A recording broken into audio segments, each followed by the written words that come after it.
Welcome to I Still Call It a Lariat. We are a pro wrestling podcast. We are international. We are amazing. We are, all right, we're okay. But you get both of us. My name is stevezapf. With me, as always, my tag team partner, my partner in crime, Mr. Showtime, Michael Wright. How you doing today, Mike? Oh, you know me, Steven. I'm living the dream. And, we're just doing our best here. That's the best we can do. We're just trying to do our best here. Just doing what we can with what we got.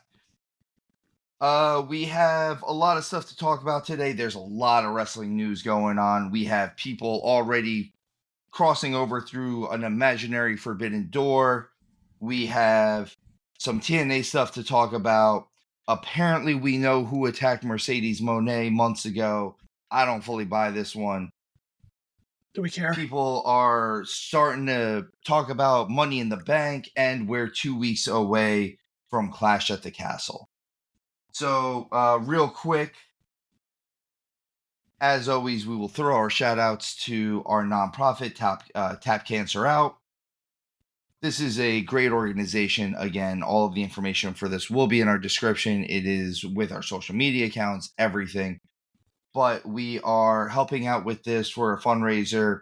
This organization helps out with Alex's Lemonade Stand, American Brain Tumor Association, Isabella Santos Foundation, Little Pink Houses of Hope, Camp Sunshine, Christopher's Haven, the Sidney Kimmel Comprehensive Cancer Center at Johns Hopkins, CureCervicalCancer.org, First Descents, and Tom Coughlin's J Fund.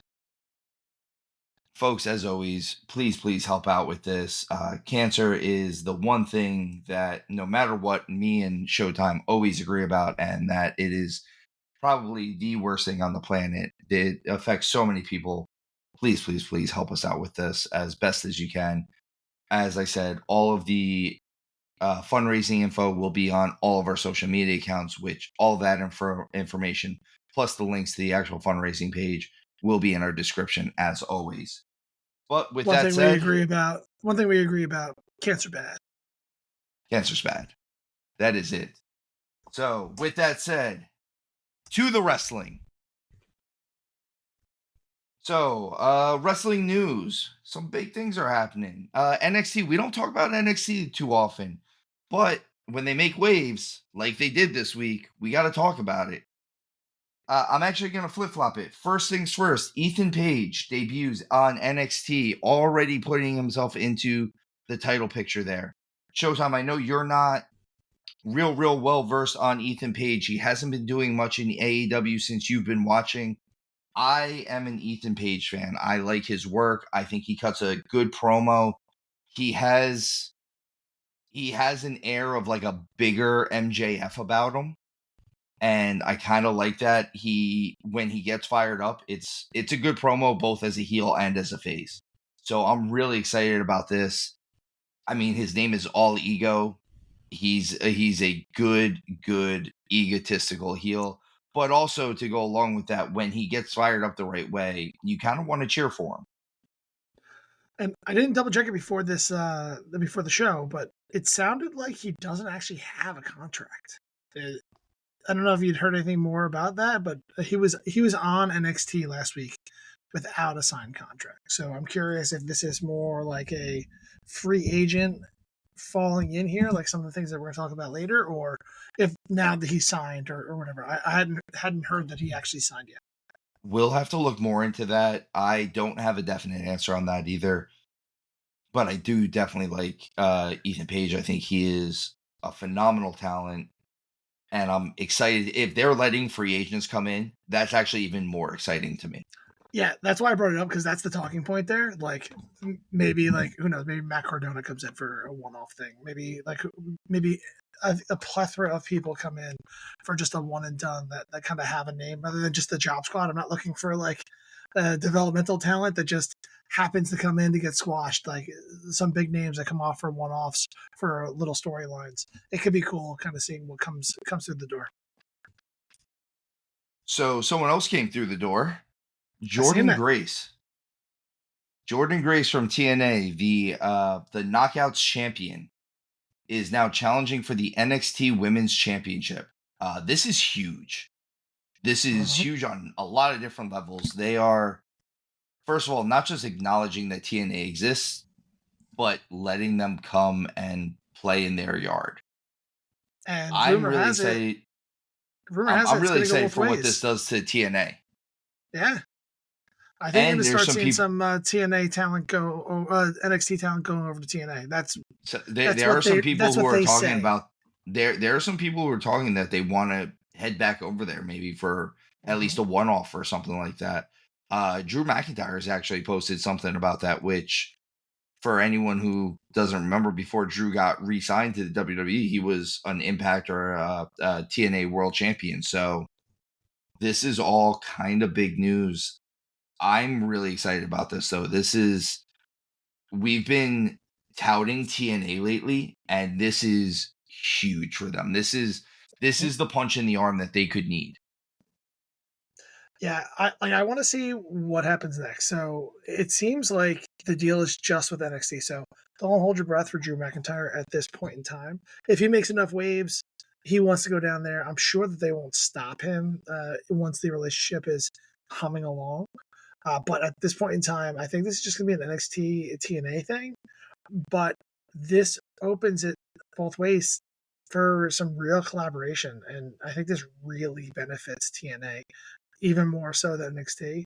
I think it gives NXT access to maybe some more experienced veteran wrestlers. Like who knows? Like maybe Frankie Kazarian shows up one day, and that would be great for NXT to kind of get in the ring with him, learn a little bit from that side of things, go down to TNA and maybe have a little storyline here and there.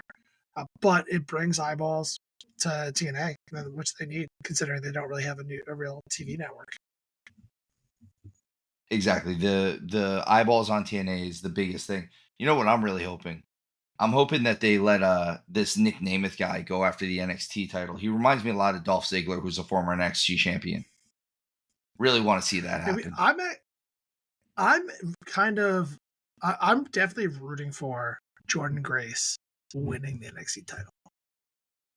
I would very much like to see that. Like I think that would shake up the landscape a lot. talk about subverting expectations. Like let's be real, right? She comes in to put over NXT's champion. That's what's probably going to happen. Yeah, like kind of putting them like they'll be put on the same level, but WWE doesn't open their doors to let their champions lose. But what if they did? Like that is talking about a horse of a completely different color. This could be really cool. And if Jordan Grace goes over, I think that allows a lot of collaboration, a lot of back and forth. There could be some cool stuff going on here. And it's like you said, a lot of collaboration. There's a lot it's just a lot they could do with this. And I'm so excited about this. Honestly, we've been talking about WWE opening their doors up to people, and every so often you get like a one-off. You Mhm. get the occasional Jushin Thunder Liger, or you get the occasional Great Muta, or something like that along those lines in WWE. But this seems like this could be, hey, we're gonna keep talking with you guys, and we're gonna let maybe a Frankie Kazarian, or hey, some of these guys that have history there. Hey, we're gonna let Steve Macklin back in the door after he's done made all these waves over in TNA and Impact and stuff like that. This could be huge for them. This could be one of those things that puts TNA on a real level with, honestly, AEW. The I could really see the system coming in and making some waves in NXT. Like have somebody from NXT go down to TNA and then have the system do a mini takeover of NXT. Like trust the system. There's a cool storyline in there that I think could really pop. It's gonna take a lot because I don't necessarily think NXT is anywhere close to AEW's level at this moment in time. So the two of them collaborating together isn't gonna elevate TNA anywhere close to at this point in time. I think TNA has a lot of its own issues around production quality, uh, you know, access to the content, terrible fans. Yeah, I'm starting a feud with TNA's fans. because Ohio wasn't much better than Albany. And you know what? Come at me. Come at me, TNA fans. All 6 of you that decide to go. No, like I don't want to make shots at TNA because they do fill those 5,000 person arenas, and they seem like there's a decent amount of people, which is what makes me angry because they're all just sitting on their hands. Get up, get excited, stop being weak. Boo. So you were talking about the system coming in to go along with that. The heavyweight champion Moose wants to go through that door. He wants to Yeah, work with NXT. He wants to do this stuff. And I think part of this is also Moose isn't the youngest dude in the world either. If you're going to take a chance to really elevate your stardom, this is your opportunity. And for a background story, I would love to see Moose, the TNA world champion, who has a Super Bowl ring with the Patriots, go up against Trick Williams, the NXT champion, the former Philadelphia Eagle. I'd love to see that match. Hey, we get two guys who actually gave their all to the wrestling business after having a really good football career on top of it. Like this wasn't a one-off. This wasn't Lawrence Taylor having a one-off match with Bam Bam Bigelow, though we love that match. This isn't Steve Mongo McMichael not really doing the best work in the ring. These are two guys who came in and really, really ingratiated themselves into the wrestling lifestyle, the universe of wrestling, if you will. And I would love to see that match. They're two big athletic dudes who can talk. Like, let's do this. the thing I think excites me the most about this, and I hope this is the way it goes down, is that TNA getting access to the training and like the teachers at NXT. Because like, let's be real, NXT is a developmental league. Like that's what it's there for. Is to get these younger athletes to a level where they can compete on the main roster. Not everybody makes it. Not everyone transitions well. Whatever, what have you. But since I've been paying a little bit more attention to TNA, and we talked about it, there's quite a few people in TNA who look like they could use a coach. And if that means that this opens up that like a learning, a shared learning, or whatever you want to call that, I think that would go a long way with quite a few of the talent down in TNA, because I was a little disappointed on Impact this week, and I'll get to that in a second. It was okay, it was fine, but some of the guys that were on there with the right tutelage, I think could blow up in a big way. So I think this could also end up being to age us a little bit because we're effing old. But this could be very similar to WWE's working agreement with ECW back in the day, whereas WCW was kind of reaping talent away from them. I could see this being more of a WCW or WWE working with TNA and like, hey, we have this young talent and we can let you use some of this veteran talent for your NXT product, but also guys like you want to talk about, guys like Ace Austin and Chris Bay and some of these younger talented guys, the speedball Mike Baileys and whatnot.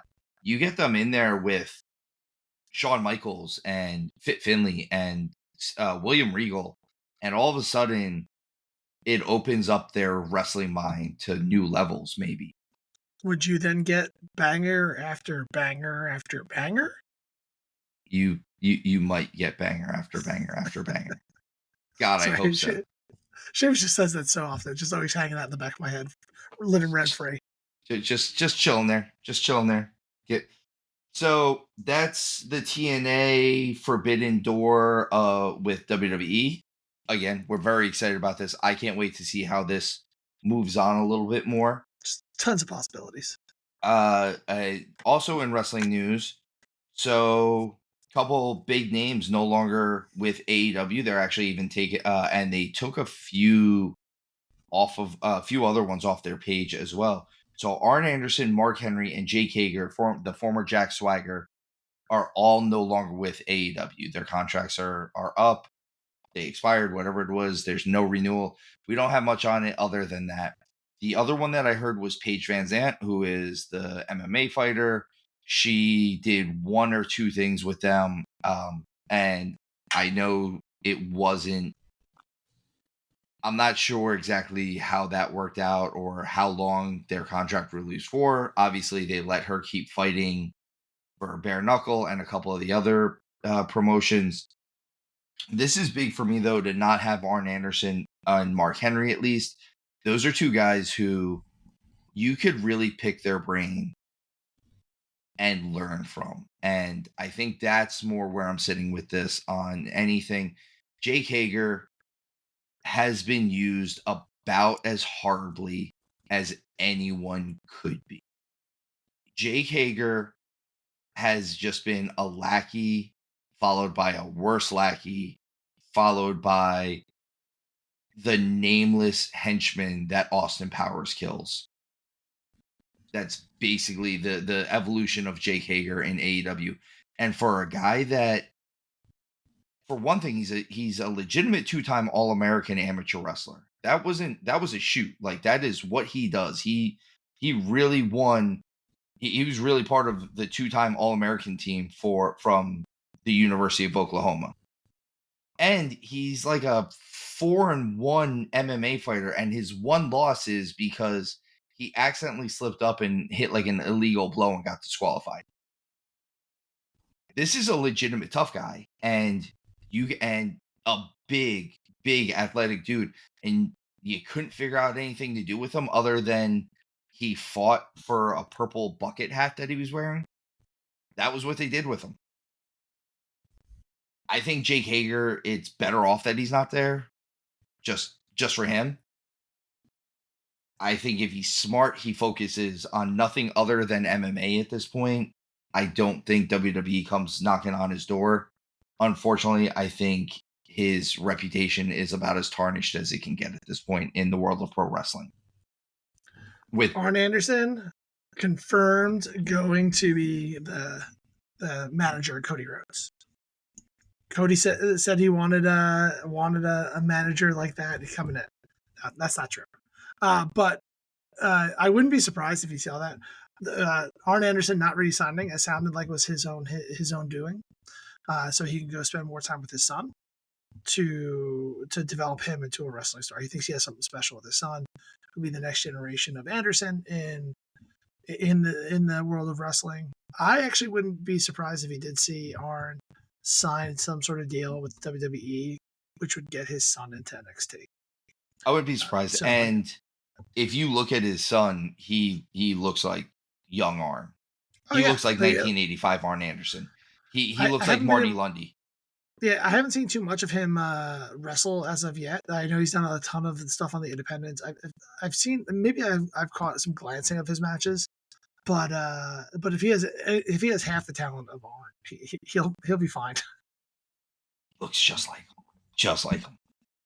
Mark Henry, they kind of weren't even. I mean, all they used him for was announcing and it was announcing on Rampage. So Mark Henry not being there again, I don't think this is that hurtful for them. I don't think that them losing these people is that terrible. I think if nothing else, I think Arn Anderson is the biggest loss only because of the coaching status that you can use him for. So that's the biggest loss in my mind is the Arn Anderson one. Mark Henry saying it's time for the main event isn't that huge of a loss for me, and I don't know how much coaching he was actually doing in the back, or for that matter, how many people were actually listening to him. Which that's a bigger question was Natalia? Am I saying her name right? Neidhart's daughter, right? Yeah, Natalia Neidhart. Natalia, was she kind of seeding the return of the Nation of Domination with Mark Henry when she said enough is enough and time for a change? God, I hope so. That'd be awesome. It would not be awesome, but it'd be she something. Gets to lead the Nation of Domination. That's where The Rock returns to. He doesn't go back to the bloodline. He doesn't go back to the bloodline. He comes back as part of the Nation of Domination. Oh my God. Led by Natalia. We're just flipping the gender reversal. all types of gender reversal, and That's equal representation. you That's know all it what? is. And That's Natalia running it, it's like super affirmative action. right. But her running it, have Mark Henry come in, be a manager.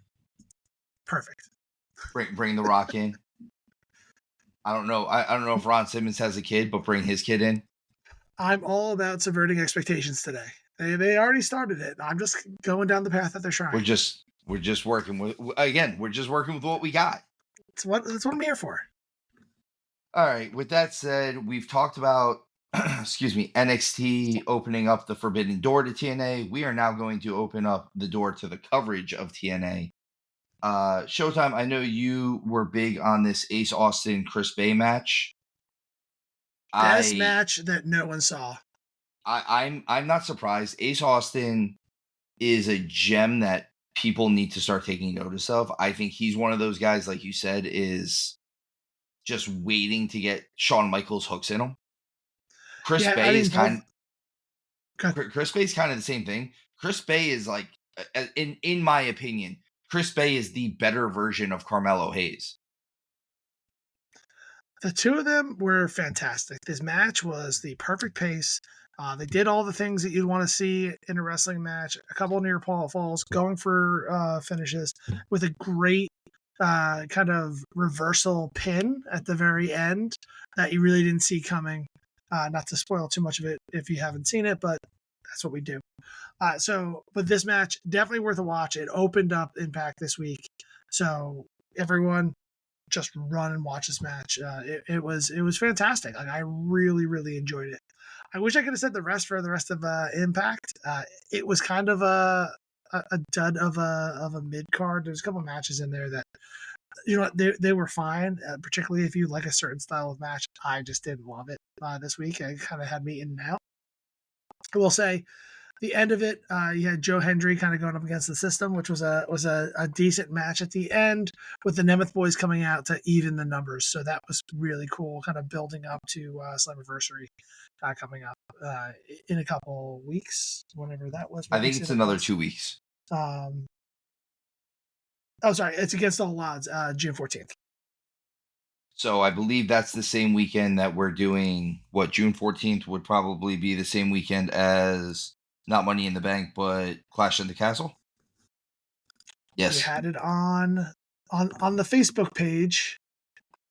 I did have it on the so yes, because Clash at the Castle is not this Saturday coming up, the 8th. It is on the 15th. So you'll get Against All Odds on the 14th, followed by Clash at the Castle. Once again, probably a situation where we will have to watch 2 pay-per-views in one weekend. That's fine.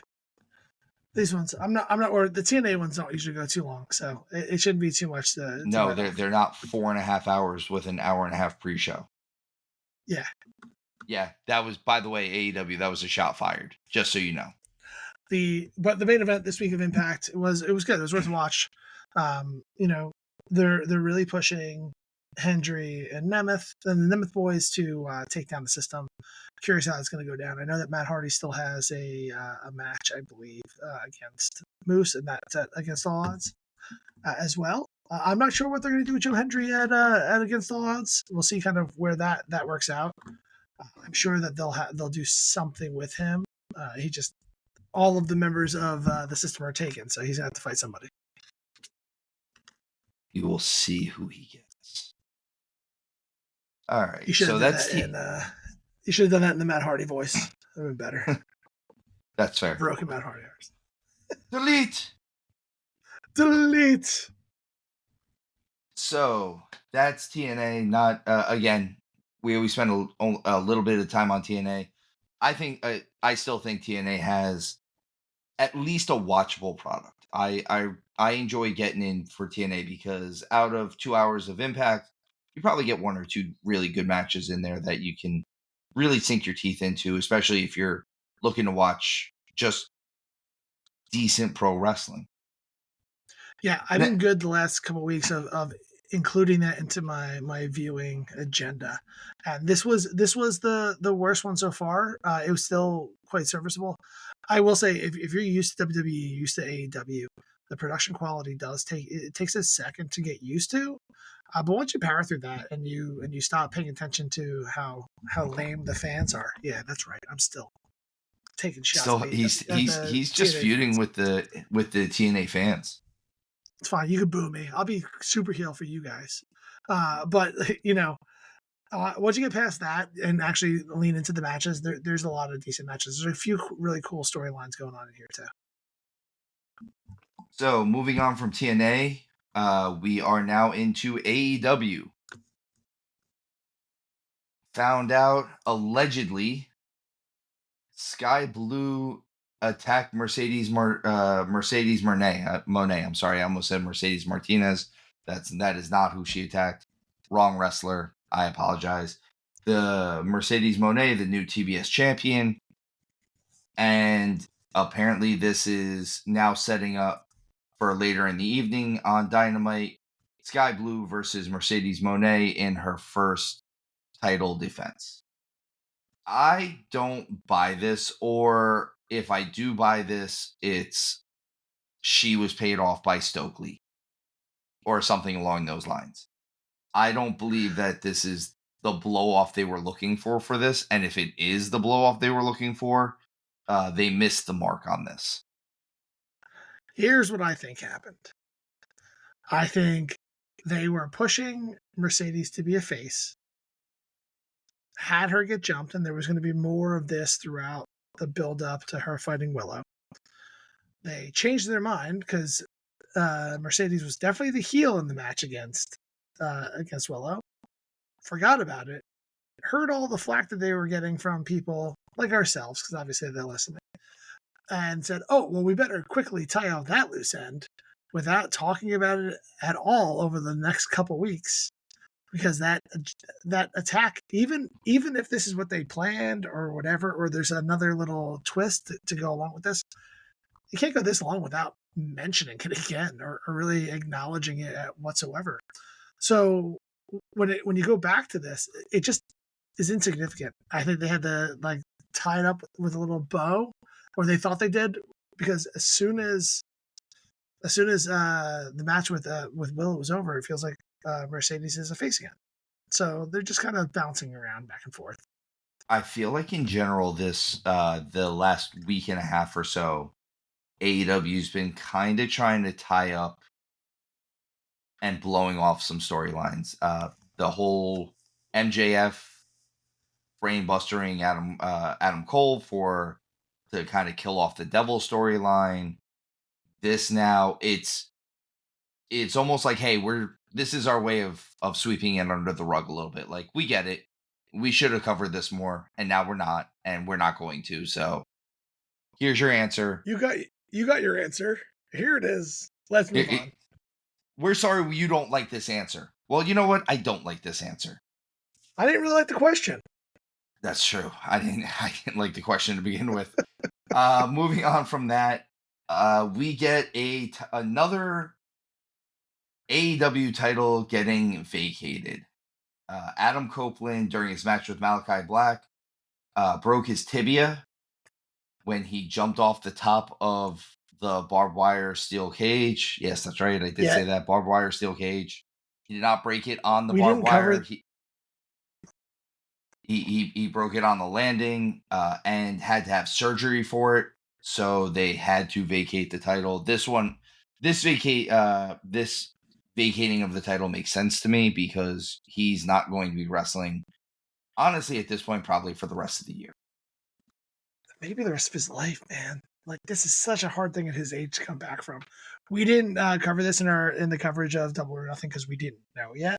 We kind of came, like, I think it came out last Wednesday. We record this on Tuesday nights, so we didn't know that was what happened. We knew it was kind of a nasty spot. We kind of just glazed over it because it seemed almost like a little bit of a botched spot where he like hit the ground and then hit an elbow, but we were just kind of moving on because there's other things to talk about.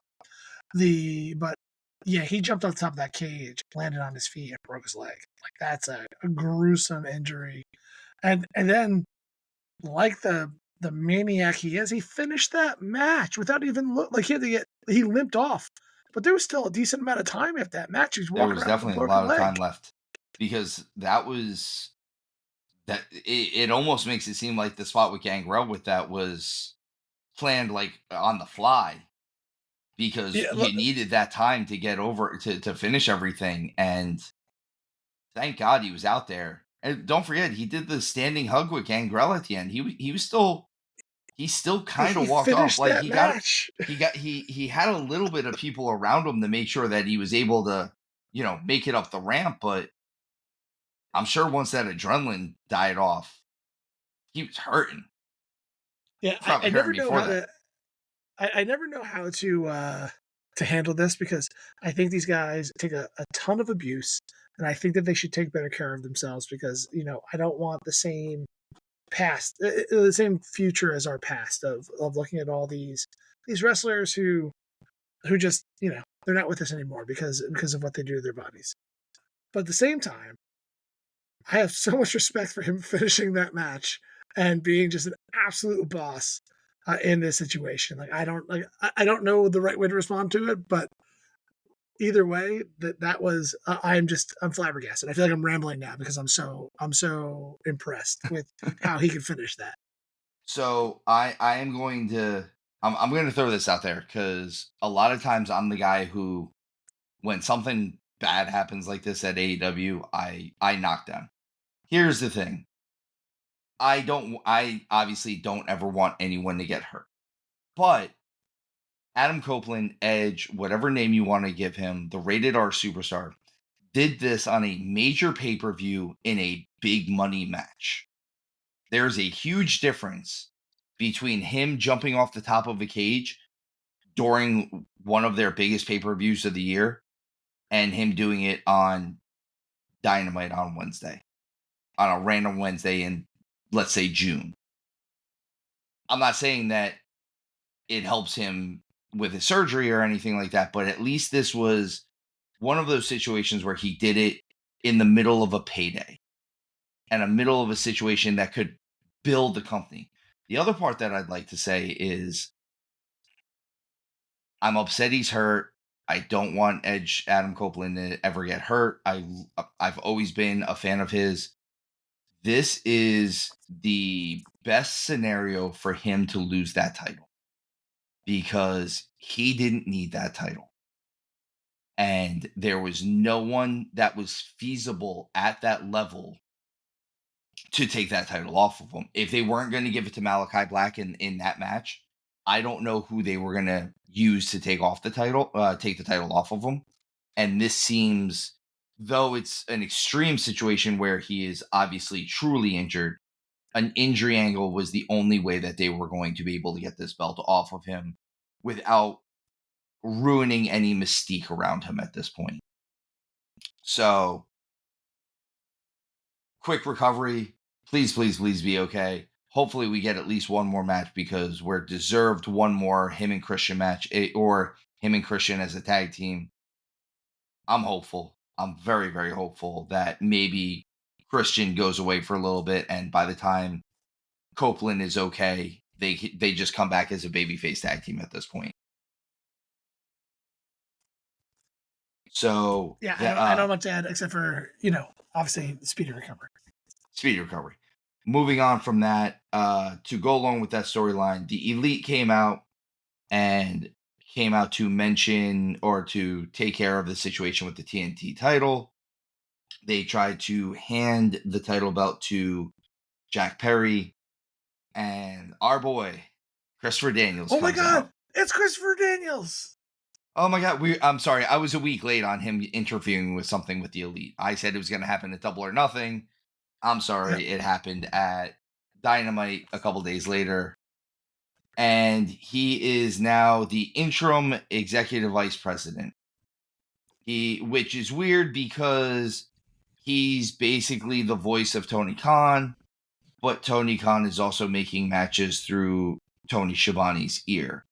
So, are you there? Are you not there? It gets a little murky in that water. I'm confused. I'm very confused. I'm confused. I don't I don't get it. Like if Tony is there, isn't he in charge? Like he was in charge a month ago, or 2 months ago, or whatever, before this elite angle started. I dig this elite angle. I think the elite angle is the best angle that they have going in TNA, and I don't think it's arguable. I don't even think it's close either. And I really want to like it more, but then you muddy the waters with stuff like this. And like, why isn't it Kenny Omega? Is it because Kenny Omega is getting surgery right now, or is he still in that hospital bed that he's in? Medical facility, I'm sir. not Medical facility. sure. Like it's just I've talked about this in the past. In professional wrestling, like any other form of entertainment, movies and stuff, this stuff is believable because you set parameters, you set rules for me. If Captain America starts flying tomorrow, I'm gonna be like, this is ridiculous. Not because he's a super soldier that has a destructible shield that he can throw and somehow it comes back to him like a boomerang, but because that is what happens with him. But he can't fly. That's what the problem is here. There is no rules. There are no parameters for me to understand this story that they're trying to do. I think that's their biggest problem in AEW in general, is because they don't set these parameters. Tony gone, EVP's in charge. Great. Tony be gone. Like it's as simple as that. Tony's back. But Christopher Daniels is an honorary EVP, Now, not I just Kenny want to Omega. point out, if you're going to have And someone how is he? if you're going to have someone do that role, Christopher Daniels is perfect for this. Wonderful. He's perfect. I want to see more Christopher Daniels on the TV. I want to see that. But how does his EVP privileges outshine the Young Bucks? The Bucks. And also, if Tony's there, and that's the thing, on the same show, you've got Tony Khan in Tony Schiavone's ear saying that the Mercedes Moné and Sky Blue match is going to happen. This is where the problems come in. Is you're trying to give us the storyline that we want, and I'm again told you I'm going to be nicer about this. They're trying to give us what we want. 100%. This is what I've been saying though about this is Tony Khan or AEW. I'm sorry. Though they are experiencing the growing pains of trying to give us now these storylines that we want, the issue is they are not where they should be as a 4 to 5 year old company. They're still almost at the base level for these storylines now. And what we're expecting from a company that's been around for 4 or 5 years, we're not there. We should be much further along. This storyline's it, right? Like the Young Bucks trying to give Jack Perry the title is the perfect move, right? Like that is exactly what they should be doing. Let's pretend like Tony Khan's not there because, like, sure, we've already established that they have these phantom powers that can do whatever they want, and so them giving Jack Perry the title was the perfect move. I love that they just handed it over to him, and then they were stopped. It should have been by Tony Khan, like even just on the big screen, being like, "You guys don't have those powers anymore. I'm gonna set this stuff up." Instead, we get Christopher Daniels. I like even if they could have just given Christopher Daniels a different title as well. I think that might have smoothed this over. Like he's the commissioner, general manager, something. Yeah, and he supersedes the EVPs. So, and that would have been this good. New, more ironclad contract. And it would have been good if it was a situation where, like you said, where if Tony comes on the big screen and says, I unfortunately will not be able to be at tapings or at television anymore because of the beating that was given to me. We can sell that. We can sell that idea. You got beat up. The problem with that is he was also at Double or Nothing. And then he also drove Darby in to hand him the flamethrower. But even then, I'm relinquishing some of my power in order to keep myself safe. You guys, TK drivered me. You threw me out at Double or Nothing in the middle of the rampway where I could have gotten burned and hurt. I am not a performer. I am not a wrestler. I am not a fighter. I cannot be putting myself in these situations. I will have some backstage area responsibilities, but these calls are now coming down from my GM, my commissioner, my fallen angel, Christopher Daniels, Well, and and then you're set. he could also say it as, because of my personal feelings in the matter, I need to Sure. be taken out of this because I need to, these decisions need to be made for business and not for personal reasons, which I could also see There's that just one going. so many ways. There's so many ways you can set the parameters, you can set the rules. So now I know, and now I understand what means what. Up is down, down is right, whatever. And the problem And is we move none of on. those none of them were done. None of them. We didn't do Yeah, none of any them of were done. those. It's all murky. Everyone has the same title. I don't know why Christopher Daniels can tell the Young Bucks to shove off. Tony, like it's just a hot mess. It's, again, And confused. I've been very nice to TNA, AEW. AEW in the previous weeks. I'm giving them the leash. I really am rooting for them to be successful. Not that you're not rooting for them to be successful, but I've just been much more positive around this. This whole tangled web that they wove is really it's Hard to get. This is going to be a situation where it might be hard to get out of, or hard to get out of. It's confusticating. Yeah, it's going to be hard to get out of in a way that makes sense. But we now get eliminator matches, qualifying matches for a TNT ladder match. This sounds like a whole lot of jamokes sitting on the outside of a ring while people are doing other moves. But we'll get a new TNT champion. We've said that there's a couple people that we would like. Takeshita is one of those guys that I would love to get that TNT title, except for he just got beat by one armed man. That's fine. He's gonna be a world beater tomorrow. There's that. It's fine. No, Will Ospreay's gonna win that too, so that he can get something else. So moving on from that, we have Will Ospreay wins the gauntlet to be the number one contender for the AEW World Title. I'm sighing, and I'm sorry. Showtime, you got something nice to say about this one? I do. I think I figured it out, or at least explain it to me. We've known each other a long time. Please explain. Explain it to me in terms that I can understand, so that I understand it. And if it works, I'll go along with you, because I don't understand it right now. I'm not saying this is what's going to happen, but this is how this makes sense. There's too many titles in AEW. I was really hoping you were going to say have champion versus champion.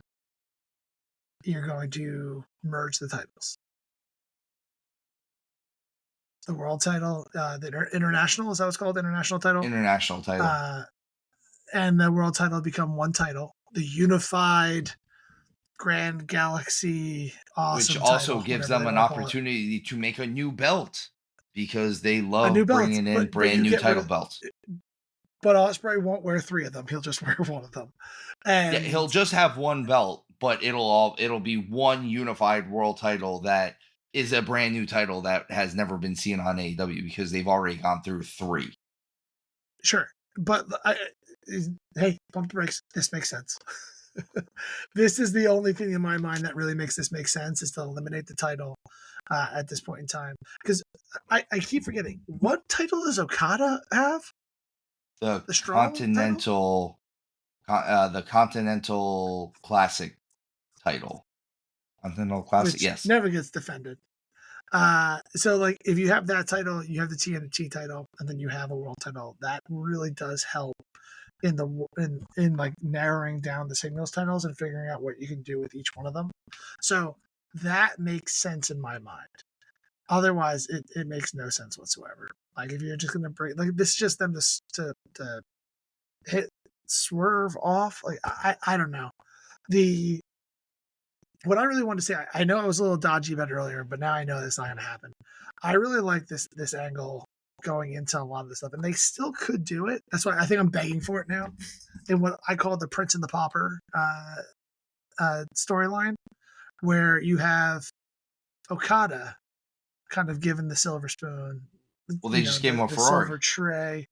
Yeah, or a like give Lamborghini him or everything something. he wants. You let him in your crew with the elite. You give him every opportunity to succeed, and then you do the exact opposite with Osprey. He is like the street London urchin kind of person. You tell him you can't just come in here and get title shots and get these things. You have to earn it here. You have to work from the bottom and work your way up.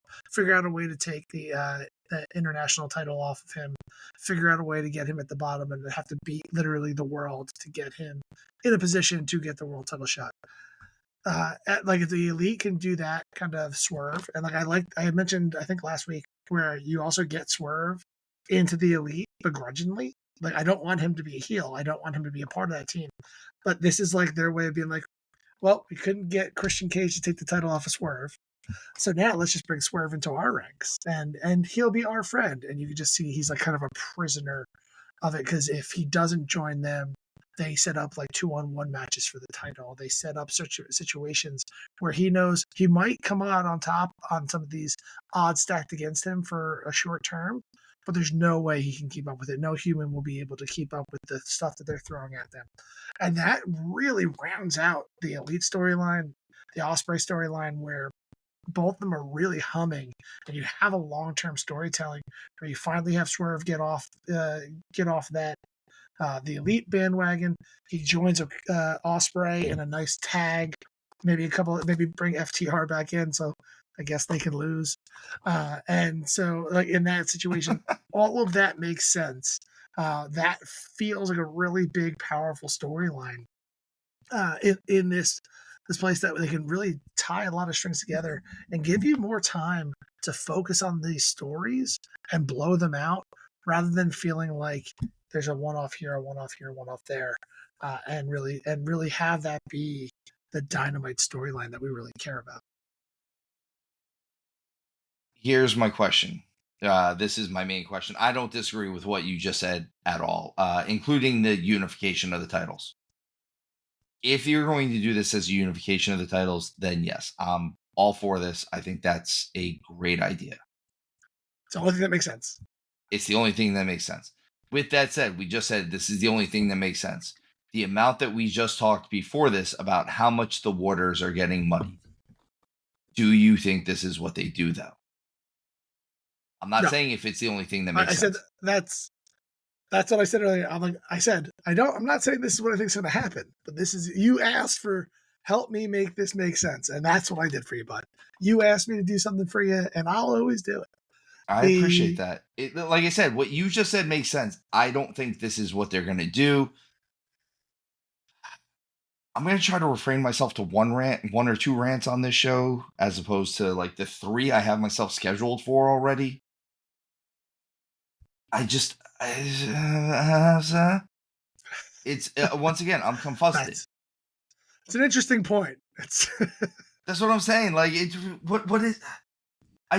I don't understand it. He just won the damn title, and what's more is the second he got into this match, he's the only guy other than Claudio that made sense for him to win, and Claudio doesn't make any sense because Claudio hasn't won a damn thing. And Orange Cassidy. But I want to believe that Orange Cassidy didn't make any sense to win this match. Yeah, no, you don't give him his due. But I actually think Orange Cassidy versus Swerve would have been a good match. So, like, that one could have been in. But the minute except for the fact that they're both massive baby faces. I mean, but we have 2 other massive baby faces. Again, the 3 people that were involved in this match that it could have made sense for them to win are all huge baby faces against your babyface champion. How was Joe not in this match? How was Samoa Joe not in this match? How was Jack Perry and Okada not in this match? How was Roderick Strong not in this match? How was Jericho not in this match? Jinx. How was Big Bill not in this match? If Jericho's not in this match because he's the FTW champion, how is Big Bill at least not in this match? Yep. How is no one there's from the Undisputed Kingdom in this match? I know you said Roderick Strong, but like, how are they not in this match? How is Kyle well, he O'Reilly was not in this supposed match? he was supposed to be in the match. That's what I'm saying. Is how were all of these people? How were the guys that are actually in the number one contendership? How is Bryan Danielson not in this match? Bryan Danielson. How is Moxley not in this match? Other than the fact that he's the IWGP champion and I get Moxley not. That's the first name you said where I understand why he's not in the match. And he's got one arm.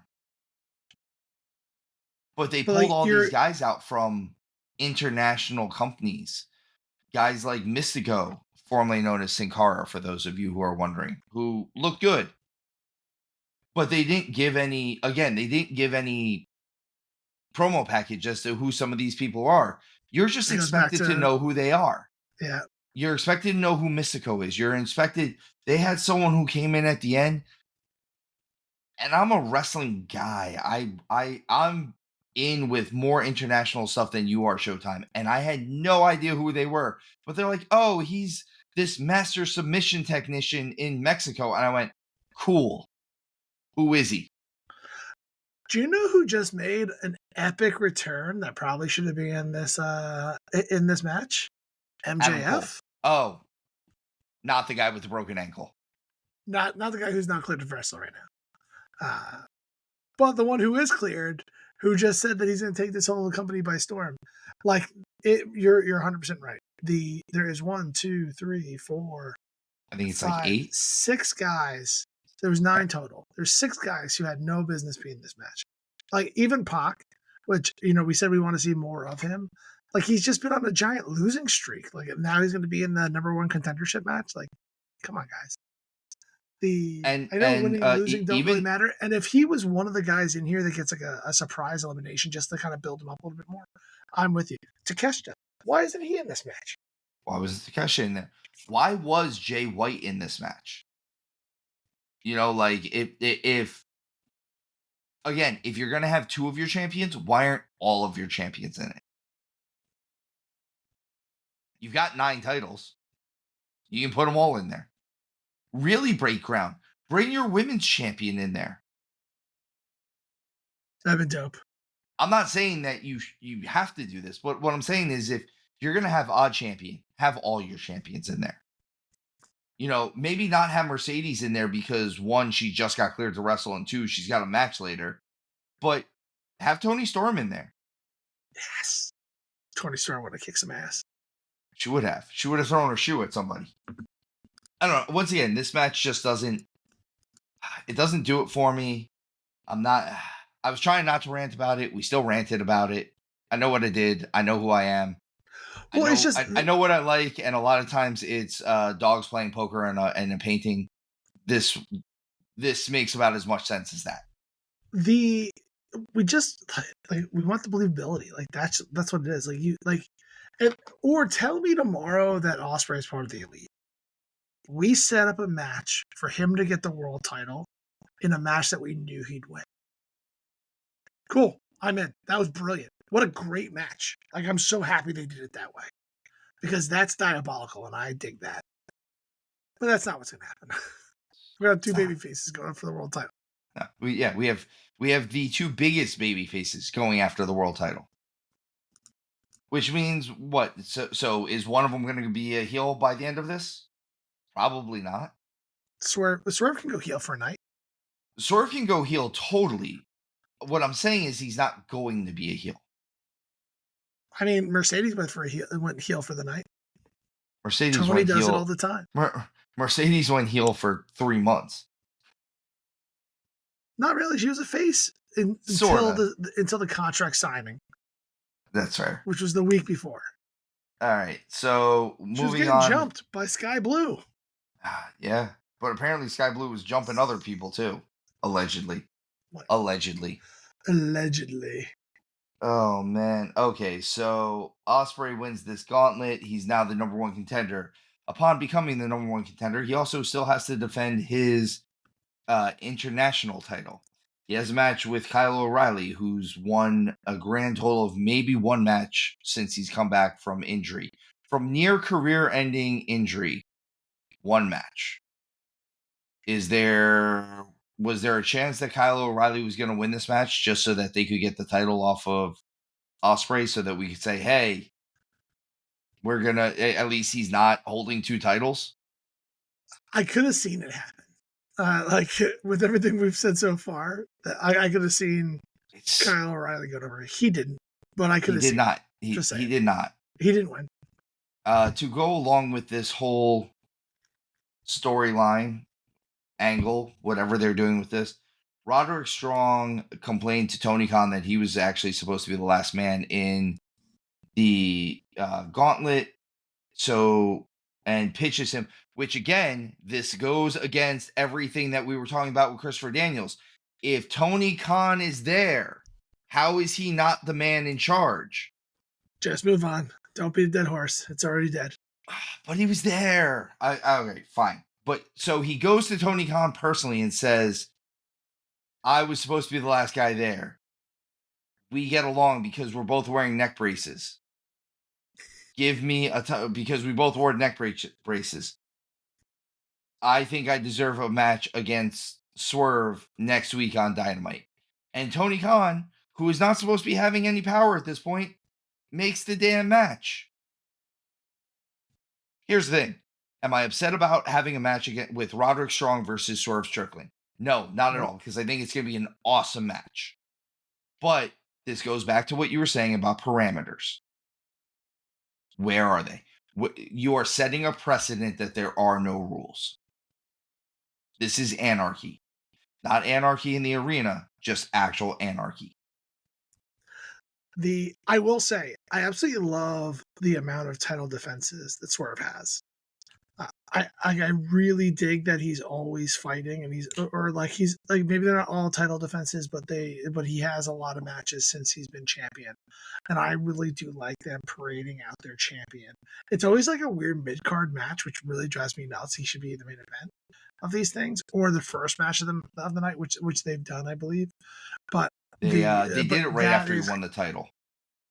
Right after he won the title, he did a first night, first match, and they tried to do the Joe versus Swerve before the. Oh no, that was Joe versus Dustin Reynolds. Yes, Dustin Rhodes against Rhodes? For a title eliminator, which we'll get more into those later. Last name. But yeah, like so, I dig it. Like, if he's the first match of the night, you have the world champion come out, defend his title, first match of the night. I'm cool with that. Make it the main event. Don't slot him in the sloppy middle. It's degrading. It's unbecoming of the champion.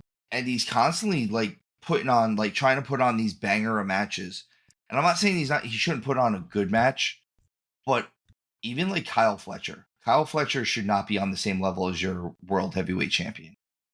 They could have had a 7-minute match that was good, and you gave some spots to shine to Fletcher, and it would have been better off than what they did, which was they went and had a really competitive match, which for anyone who watches indie wrestling, that sounds great, right? Like that's always what you want, is you want to have the match of the night every night on the indies. The problem is this isn't the indies. This is national television. This is supposed to be the big leagues, and that's not the way it works anymore. Like you're diminishing how you're presenting your world champion if you have someone who is an opener to a mid-carder giving him a really, really hard match. Having him have a hard match against Samoa Joe makes sense. Samoa Joe's a main eventer. Having him have a hard match against Christian Cage makes sense. Main eventer.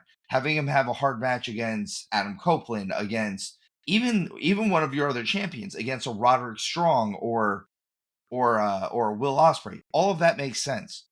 Claudio, established guys. Claudio that you know is going to take him to the mat. Bryan Danielson. Pac, I'm okay with that. Even Pac, because you've established that Pac is supposed to be a contender, even though he's not. Yeah, I get all of that. Having him have a 15-minute match or whatever it was against your Ring of Honor television champion, who no one really knows who this guy is unless you're a smart mark, doesn't make sense to me, and I think that's where my issue lies with it. Build your champion. Build your Simple as that. champion. Like now, like Osprey has been built. And he even goes a little toe to toe, like bell to bell, with some people where he doesn't need to. Like, but I feel like Osprey's been built better than Swerve is. Like, I have no doubt in my mind that Osprey is going to win this match right now. I might change my mind later. I hold that ability to change my mind. But I think that if he does, if Swerve retains, it's due to shenanigans. So I'm gonna throw this one at you because they love, again, to go with your shenanigans. They love to do these types of shenanigans.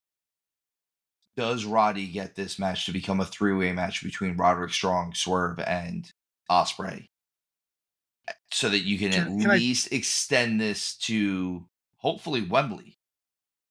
Like, I don't understand the idea of having this huge babyface not go after the title at Wembley when he's from Yeah, England. I want to answer this next week after you see the Swerve Strong match. Because if something happens where it gets DQ'd, other people get involved, whatever it is, you get no contest. That's when I think you get a three-way. But like the way they've been doing this, it's just they'll set up this match for next week.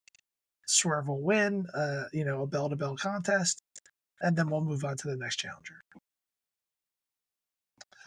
Did you see that the man who gives back to the fans Oh, Jesus the Christ. most has again made the sacrifice of no longer being commentary on Rampage so we can get more Chris Jericho on Dynamite and Collision? Like, what a selfless act. I hate you. Because you can't really see him when he's doing the commentary. But, when he's right there in the middle of the ring, teaching us, showing us the way, it's The whole way. really the whole way. And now he's got another talk show. I'm just waiting for him to get a new Jerichon 4000 or whatever it is. I just want a new list. Either a move list, a person list. Or put you on the list. I missed that gimmick. Yep. That was the gimmick I liked the best. You're on the list. No, I personally liked the Man of 1,004 moves, and he had the moves. Like that was brilliant. I wouldn't mind seeing that again. The Man of 1,004 moves. I'm still the one saying Jericho's one of those guys that I need him to go away for a little while. I think this is building towards that. I think this is his way of doing it on his own terms rather than the fans booting him out. And I'm all for it. Obviously, I'm being playful and being silly right now, but it's really funny at the same time. Like the way he takes these angles, the way he makes it seem like he's doing it for everybody else and not himself. Even when they're like, "Please retire," and he's like, oh, "Thank you," because the minute I retire, I'm going to enter all of these Hall of Fames, and I'll just be a legendary wrestler, on Mount Rushmore of wrestlers. It's like it's really nice of you to want that for me now, but I'm not quite ready for it. Shit's brilliant. I'm gonna say this: if by some chance, in like the bluest of hells, they get the IWGP title on Chris Jericho, I'm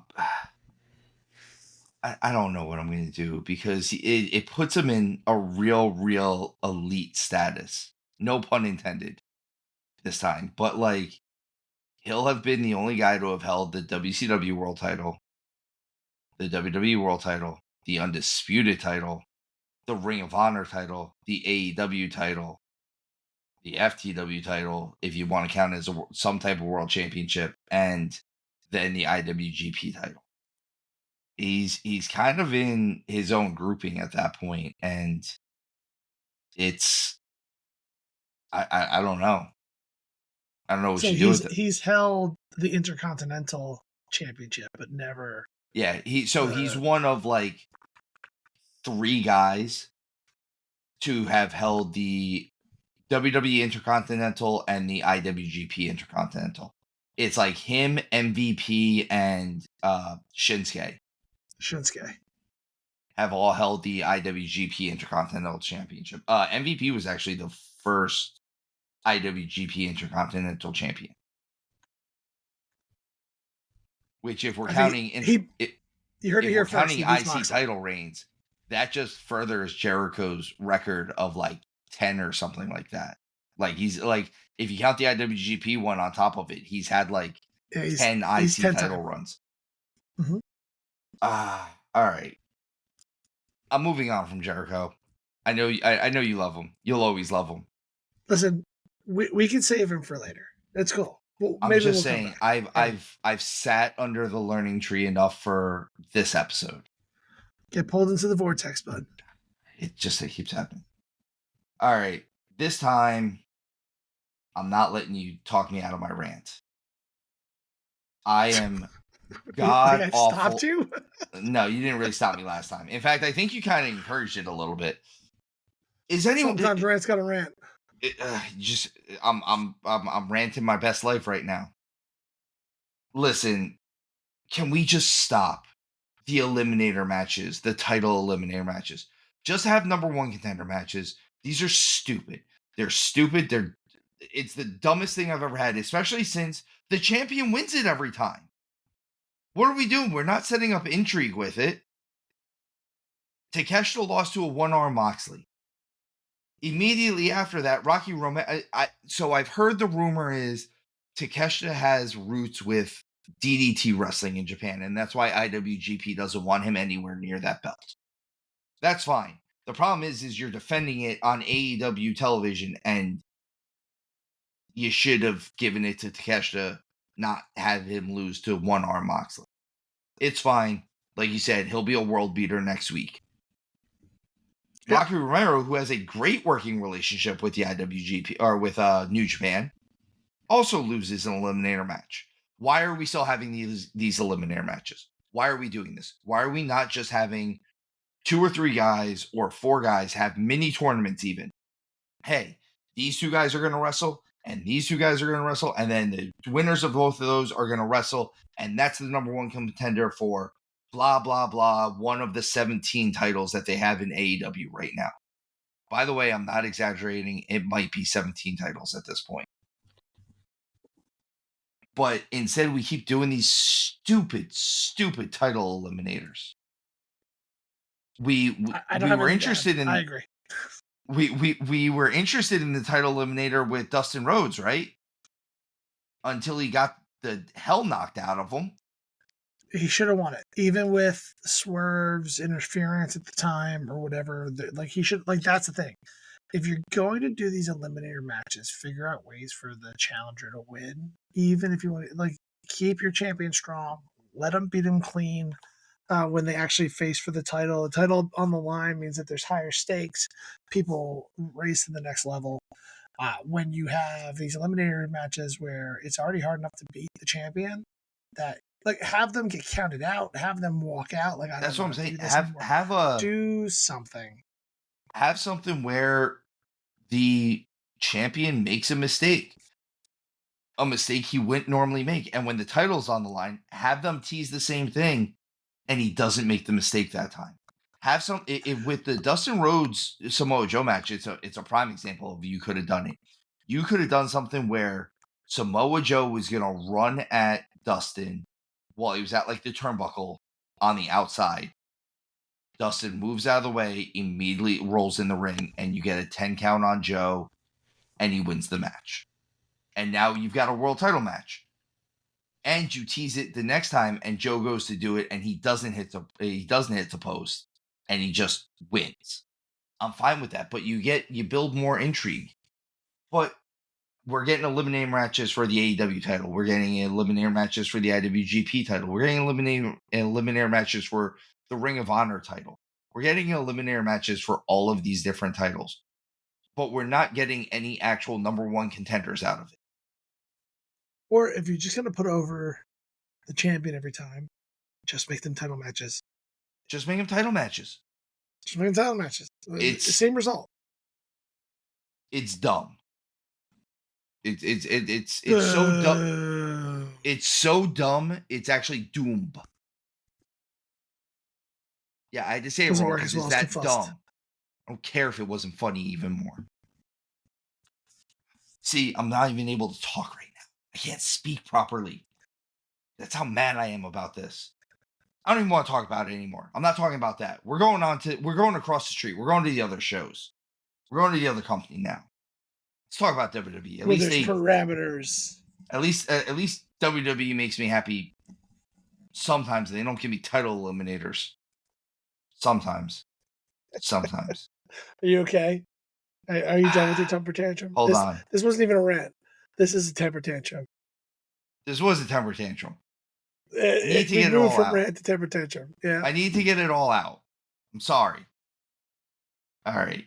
I'm sorry. I apologize.